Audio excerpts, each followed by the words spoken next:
What do Buddhists believe happens after death? Most Buddhists believe that death marks the end of this life and the passage into the next. It is just one spoke among infinite spokes in samsara, the cycle of birth, death, and rebirth. According to the Buddha, beings go through countless births and deaths until they gain enlightenment.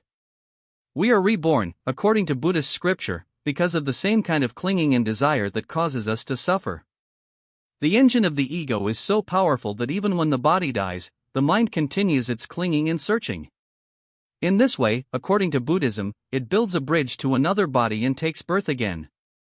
The Buddha taught that the where, when, and how of rebirth is entirely determined by our accumulated karma. That is, our actions in this and previous lives shape the outcome for the next life. Even at the point of death and thereafter, we can make choices that will have a positive or negative effect on our next life.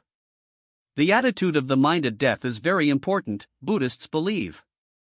The less fear and aversion we experience at death, and the more focus, calm, and equanimity we have, the more likely we will be reborn in good circumstances.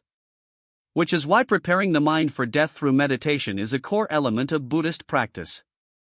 Ideas about the details of what happens at death, for instance, what beings experience between death and the next birth, vary from tradition to tradition. Many Buddhist traditions teach that sending goodwill or chanting certain scriptures or prayers at the time of and following death can help the deceased on their journey to the next life.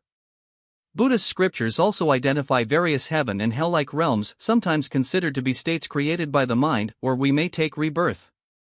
Secular Western Buddhists, however, do not believe in rebirth.